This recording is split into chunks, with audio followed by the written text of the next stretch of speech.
Look at this Freerig matched with a G-crack paddle skill falling down the water column. Hey, but wait a minute. Something does not look right here. Something is really wrong with this Freerig. Hey, welcome back. For today's video, let's start from the Freerig. The Freerig, as they claim, always falls vertically without a pendulum motion.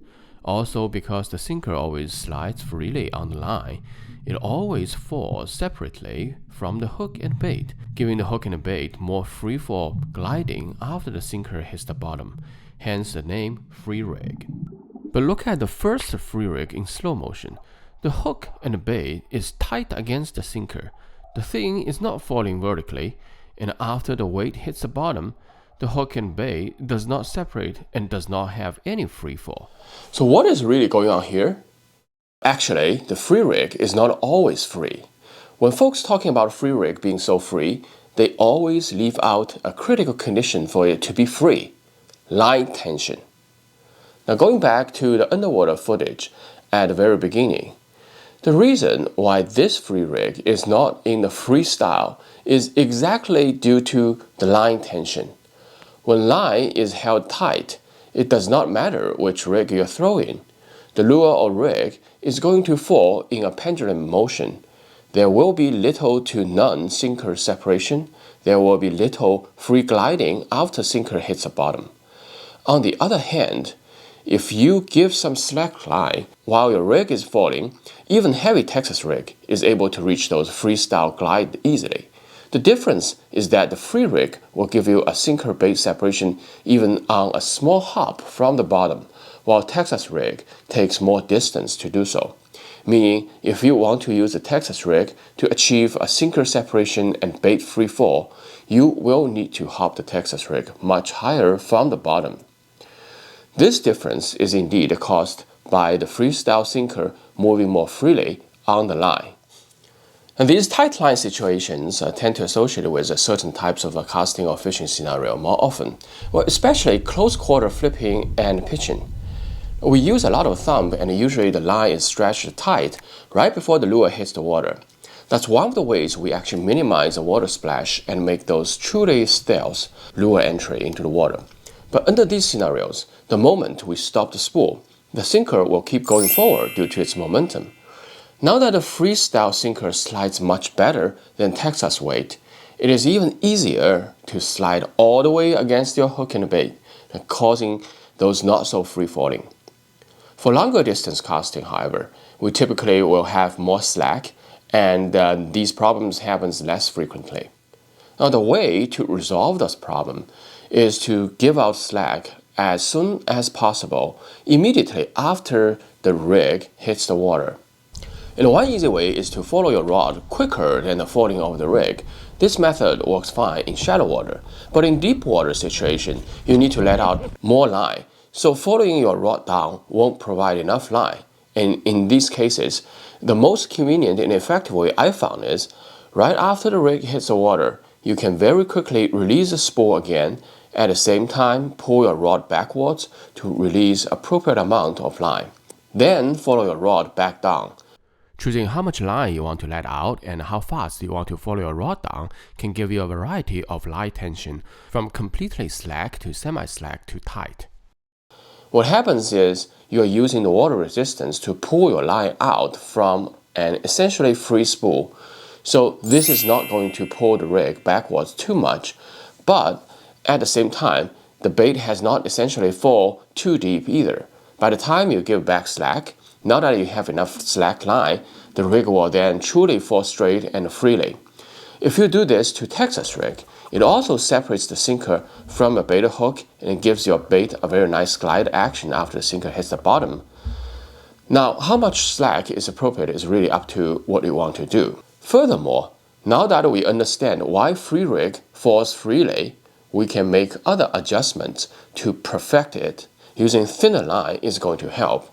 Using weight with larger line hole or using slightly larger profile or high water drag baits will all increase the chance of free falling. Once we know the keys to keep Freerig free, the trademark sinker bait separation can be easily achieved on almost every small hopping from the bottom.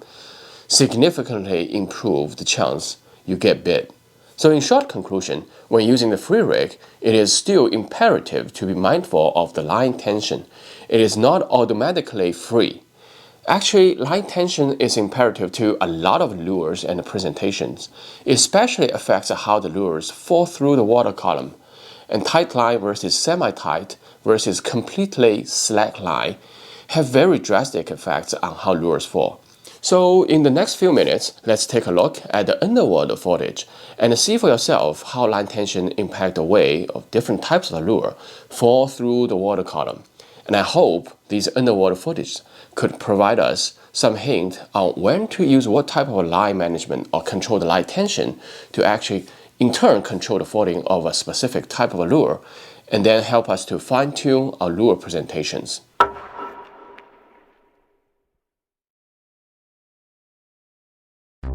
Finesse swim bait. The finesse swim bait falls almost vertically on a completely slack line.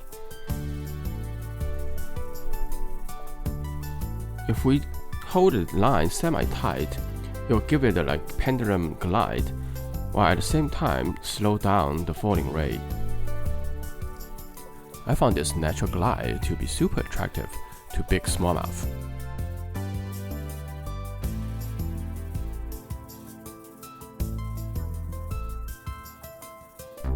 Net rig. For net rig, completely slack line will make it sink faster, just like the finesse swim bait, while the semi-slack line will give it a pendulum gliding action. But due to the shape or profile of the bait, usually it doesn't really glide as well as the finesse swim bait. Jig and trailer.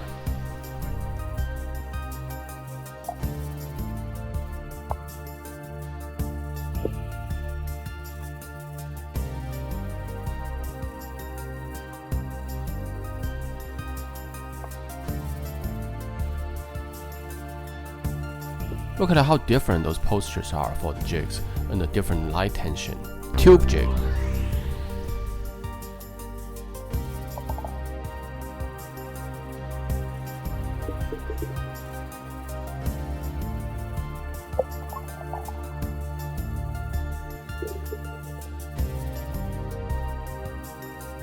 The tube jig will spiral much faster, falling on a full slack line. Carolina rig.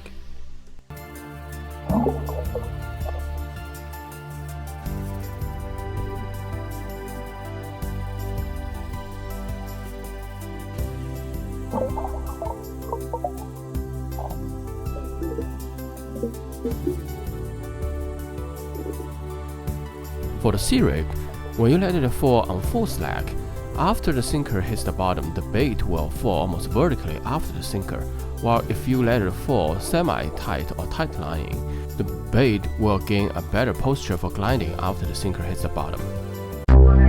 Senko and stickworms. 完全松懈。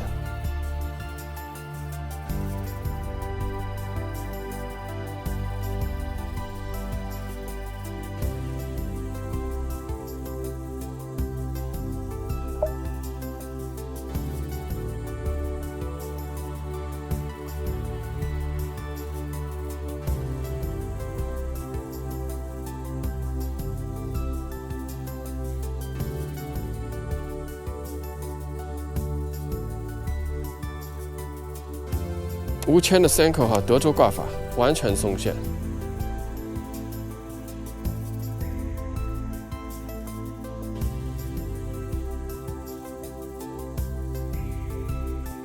张线。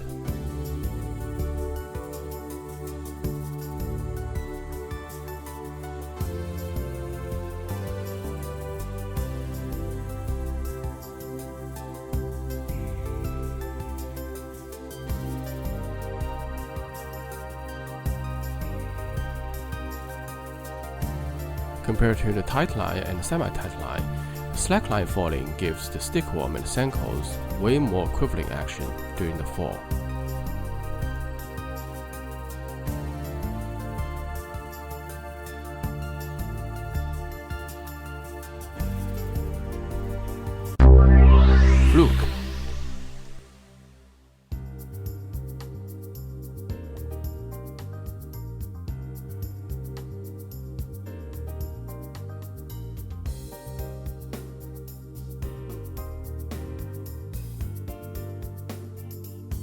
The weightless Texas rigged fluke actually falls very similarly to those stick worms. It's also largely affected by the balance of the entire bait.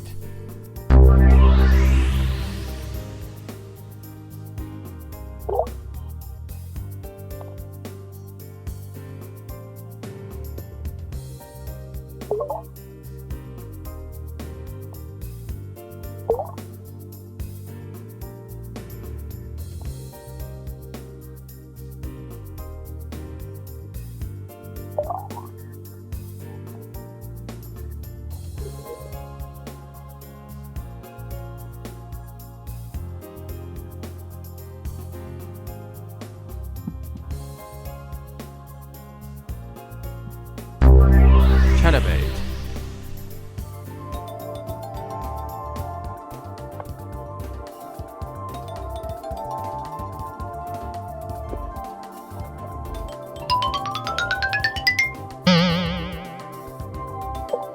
然后呢，张线。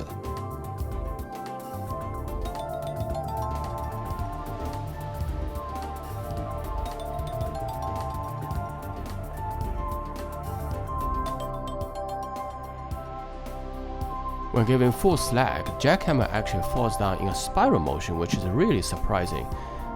Under semi-tight line tension, the jackhammer loses the spiral motion, but the blade is still vibrating. While under the tight line tension, the jackhammer is basically very stiff and just doing the gliding.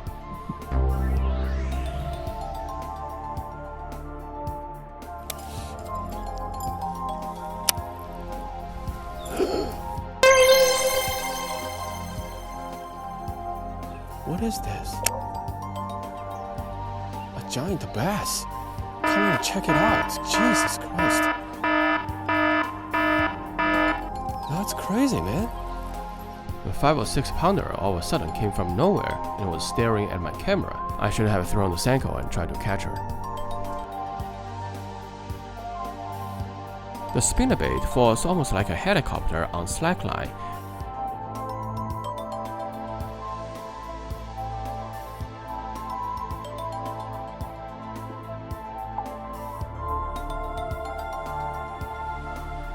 While on tight line, it basically does very little things. Here is a comparison.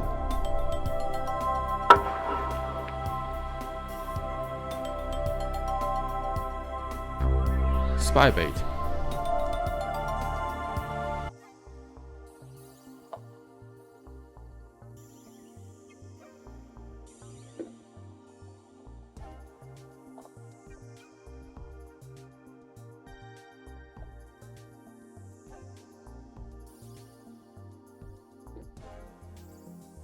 Tight lining completely changes the posture of the spybait. Falling on slack will help the bait to reach the deep water much faster, but just remember this difference while you're doing the countdown. Lipless crankbait.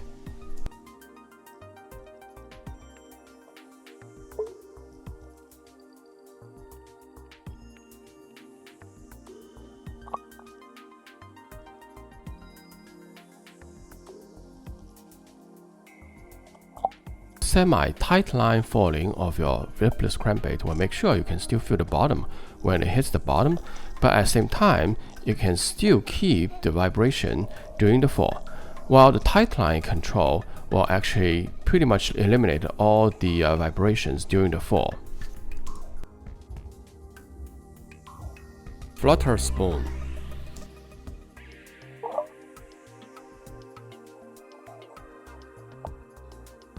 On slackline, the flutter spoon just goes right and left almost randomly and very slowly. On tight line, the flutter spoon loses the flutter action, but falls much faster. Of course, the falling action of baits from different manufacturers can have different effects, so remember to do a little bit of test before you start to fish. Alright, here's all I have for today. I hope you find something interesting and useful in today's video. If you do, please don't forget to hit that subscribe button. And thanks for watching and maybe semi-tight lines for today. Until next time.